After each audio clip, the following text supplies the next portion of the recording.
това видео бихме желали да ви запознаем с начина, по който може да управлявате своя дом през портала на myinfinityforest.com и през приложенията, които в скоро време ще бъдат достъпни. Тази къща, която ще разгледаме днес, е оборудвана с термопомпа, с алармена система, с външни штори, с димиращо се осветление, така че част ще минаме през пълната функционалност. Ако вашата къща не е оборудвана с някои от тези елементи, съответно контролерите за това може да липсват. Къщата в този случай разполага с външни штори и метеростанция. Температурата, която виждате на началната страница, се взима от метеростанцията. Ако нямате пакет с външни штори и метеростанция инсталирана на вашата къща, температурата, която ще се визуализира като външна температура и на самите термостати в къщата и на веб страницата, идва от външното тяло на вашата термопомпа, ако имате такава, което не винаги е толкова акуратно, колкото метеростанцията. Просто го имайте под предвид. Особено при силно слънцегреене, когато се напече самата външно тяло на термопомпата, е възможно да показва по-високи температури. Това, с което можем да започнем е възможността за контрол на алармената ви система. Както виждате, имате бутони за запускане на алармата на двата етажа, както и на алармите на съответно етаж 1 и на етаж 2. За момента, след като натиснете бутона, трябва да потвърдите с 4 единици. Това е код, който не е кода за активиране на вашата аларма. Това е защитен код, който предотвратява да пуснете или да спрете алармата без да по грешка. Тоест, това е целта. Можете да го смените през веб интерфейса на вашата къща. Тук имате също информация за това дали първи и втори етаж са вече пуснати. Има съответно закъснение. Видяхте, че малко по-бавно се пуснаха. Това е с цел да може да излезнете, ако все още сте вътре. Както и има визуализации за отпаднало захранване, състояние на батерията, която е аварийната батерия в алармата. При спиране, пак отново с 4 единици, можете да спрете алармата. Така, минахме през процеса по контрол на алармата. По отношение на осветлението имате бутон, с който може да пуснете или да спрете осветлението в цялата къща, който се намира тук. По отношение на подгрева на покрива, тук имате възможност да определите дали искате подгрева да се пуска автоматично, при каква температура да се активира и при каква температура да се деактивира, както и да го включите ръчно. Зимно време е важно с подгрева и помага да не се образува лед на вашия покрив в точките, където се отвежда водата към канализацията. Затова е добре да го държите евентуално в автоматичен режим. Допълнително тази къща е оборудвана с външни штори и има бутон за контрол на шторите. Тук имаме генерална автоматизация за всички штори с параметри за защита от вятър. Тоест, ако вятъра надвиши 15 метра в секунда, можете да пуснете автоматичното спиране на автоматизацията. Тоест, дори да шторите да са пуснати, ще бъдат прибрани. Същото важи за дъжд и за температура под отрицателна температура. Това са защити, които пазят вашите штори, евентуално от повреждане. Хубаво е да ги държите включени. Тук допълнително имате възможност да пуснете шторите в цялата къща, както и да управлявате наклона на ламелите на шторите в цялата къща от едно място, ако желаете, че бихте искали да направите това нещо. Допълнително можем да отидем към контрола на вратите. През приложението може да отваряте вашата входна врата, вратата на вашето техническо приложение, на помещение, както и евентуално, ако имате гаражна врата, гаражната врата на къщата.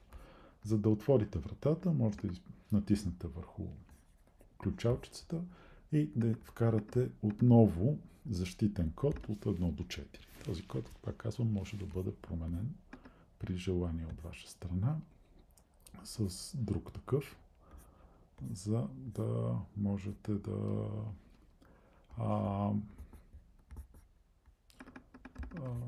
този код може да бъде променен през интерфейса на веб модула, който управлява вашата къща. По същия начин може да управлявате и техническото помещение. Така.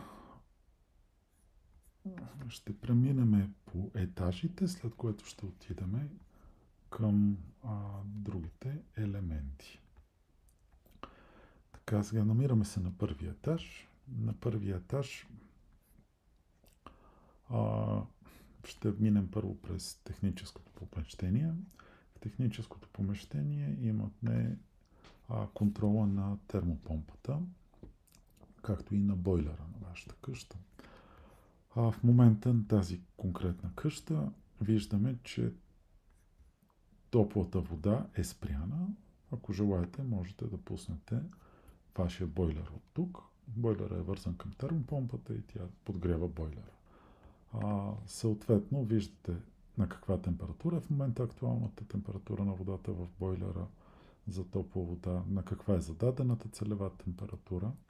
Самата термопомпа и бойлера поддържат буст режим, който позволява по-бързо достигане на зададената температура. Има възможност да включите режим, в който нощно време съответно да намаляте автоматично температурата в подовото отопление и в термопомпата. Имате антибактериален режим, който на определен период вдига автоматично температурата в бойлера, за да могат да се предотврати за развитието на определени бактерии. Допълнително в момента тук също виждате, че можем да зададем целевата температура на водата в подовото отопление, както и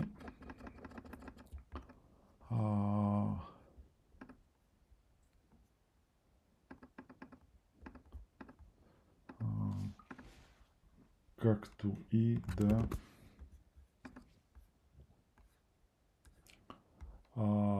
спрем или пуснем подовото отопление. И да определим в какъв режим да работи подовото отопление. В момента подовото отопление е пуснато в режим на охлаждане, което може би не е най-оптималният вариант за този сезон, така че можем да променим това нещо.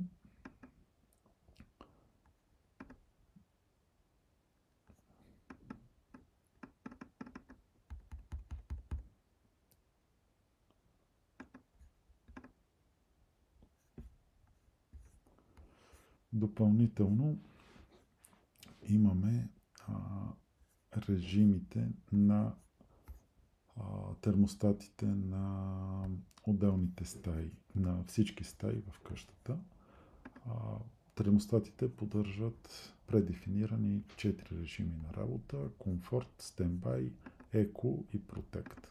Комфорт е режима, в който термостатите би трябвало да работят в момента, в който сте вкъщи и желаете да имате възможно най-комфортна температура. Стендбай е режима, който може евентуално къщата и помещенията да влизат, когато няма хора в нея.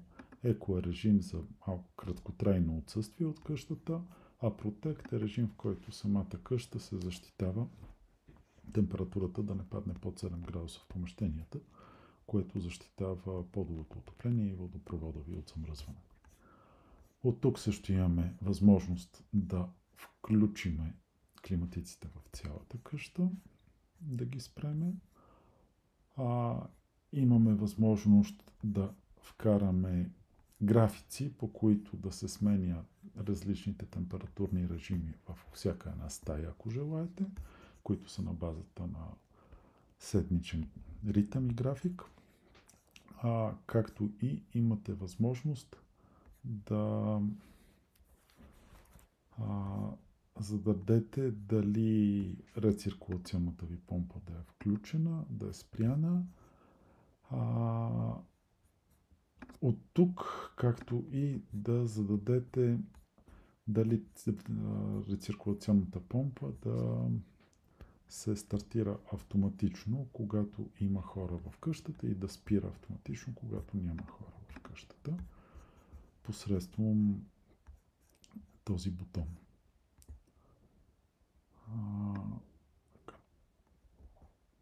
Това беше относно управлението на вашата къща, на термопомпата на вашата къща. Това, което е хубаво да имате в предвид, е, че не е добре да при охлаждане на къщата, използвайки подовото ви отопление, не трябва температурата на водата да бъде под 10 градуса от външната температура, с цел предотвратяване на конденс, който се образува. Допълнително, вече можем да преминем през другите стаи, като ще се спрем на една стая с възможността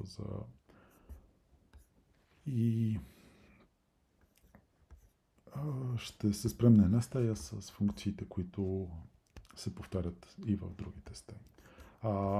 По отношение на входните врати, имате информация, преди малко отворихме с вас входната врата. В момента виждаме, че на визуализацията входната врата е отворена. Тоест, това символ, че показва, че дадената врата е отворена. Съответно, в термостата на всяка стая можем да видим каква е актуалната температура в стаята. Можем да зададем в момента на какъв температурен режим желаем да бъде конкретната стая. Примерно, можем да кажем, че тази стая искаме да е в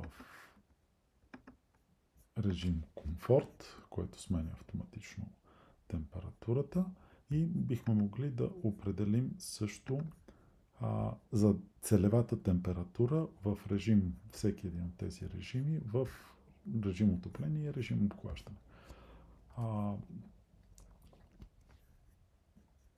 Допълнително можем на ръка в момента да сложим целева температура, която бихме желали да получим в това помещение.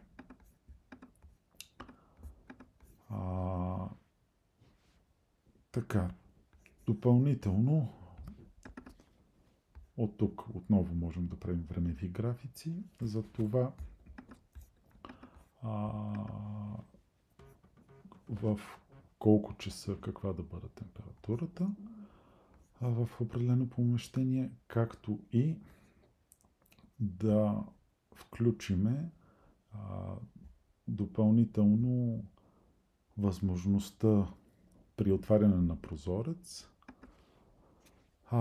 автоматично помещението да се върне в режим Protect, т.е. когато отворите и оставите прозореца отворен, да се спрат климатиците и подовото отопление в конкретното помещение. От тук имате възможност да включите Presence датчика, т.е. датчика за присъствие. Датчика на присъствие, когато автоматично превключва между режим Standby и комфорт. Когато има хора в помещението, вкарва помещението в режим комфорт. Когато няма хора в помещението, връща помещението в режим Standby.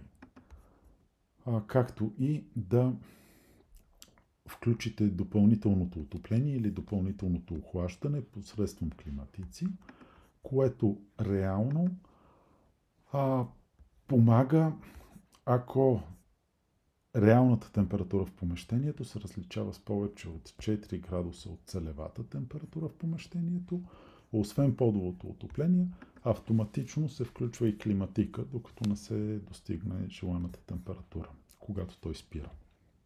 Съответно също нещо важи и при охлаждането в обратна посока.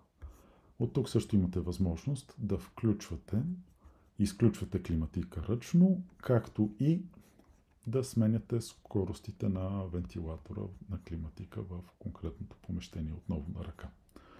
Или да ги оставите да се управляват автоматично. Това е по отношение на управлението на температурата в дадено помещение. Това, което можем да погледнем, е една лампа, която е вързана към датчиците за присъствие. В нея може да зададете, ако има движение, дали тази лампа да се включва сама или не.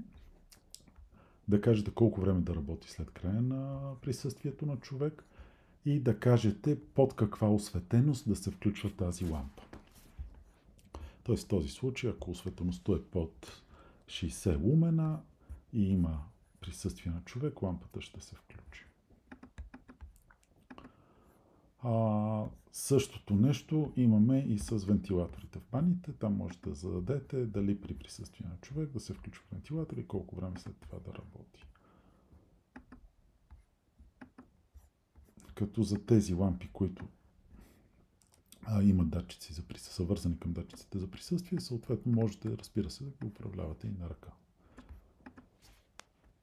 Допълнително тук можем да погледнем и външните штори. Тях можете да ги управлявате през тези икони, да ги пускате и да ги качвате, както и да определяте дали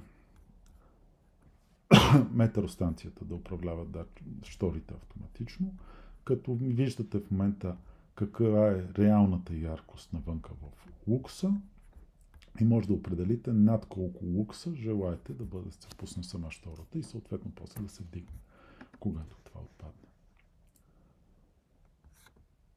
Това беше всичко за сега от нас. Благодарим ви.